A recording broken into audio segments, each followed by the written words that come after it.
ميزانية الفيلم لو ممكن يتم الإفصاح عنها، هو هيكلف قد إيه تقريبا؟ حضرتك من جريدة إيه؟ ضرايب المال؟ جريدة المال.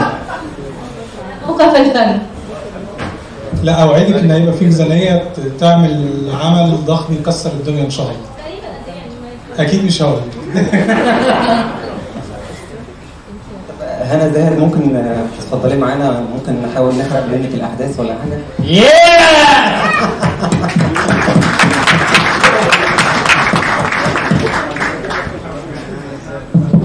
ايوه. اولا يا جماعه طبعا زي ما انتم شايفين كده هنا مش حامل ولا حاجه، الصوره اللي قلب الدنيا وكل الناس عماله تسالها عليها ومالهاش علاقه خالص بالفيلم ده تصوير. لا كان كواليس المسلسل. كواليس المسلسل، فالحمد لله هي مالهاش علاقه بالفيلم ولا ليها علاقه بهنا. ان شاء الله لو في حاجه خبر سعيد اكيد هتقول لنا. الف مبروك على وجودك في الفيلم، وحابب اعرف منك برضو كواليس الشخصيه، تحضيرك ليها. اكيد تجربه عالميه يعني العالم هيشوفها، وانت ممثله مصريه يمكن ملامحك قريبه ليهم اكتر، ولكن انت ممثله مصريه قدمتي شخصيات مختلفه، فتحضيرك للشخصيه بتاعتك في الفيلم عباره عن ايه؟ وجهزت نفسك ازاي؟ انا عارف انت عندك اكتر من حاجه مشغوله فيها. انا بس عايزه الاول، انا ما بعرفش اتكلم حلو في الانترفيوز يعني. جميل والله اهو.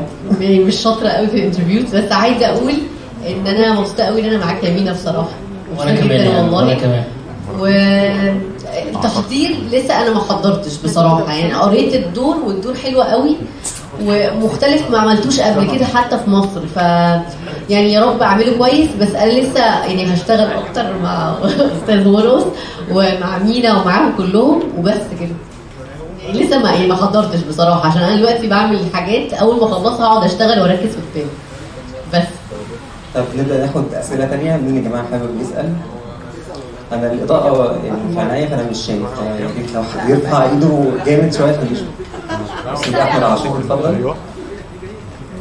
عشان انا بعد هنا طبعا بنرحب بكل ابطال الفيلم وعلى راسهم مينا مسعود.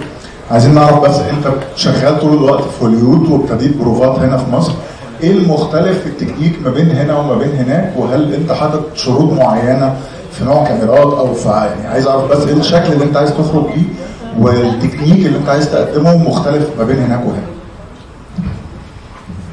يعني هي اكبر حاجه النظام، يعني مش هكدب عليكم، النظام هنا يعني علموني هنا اللي كل حاجه بتمشي بالحب، بس بره لا.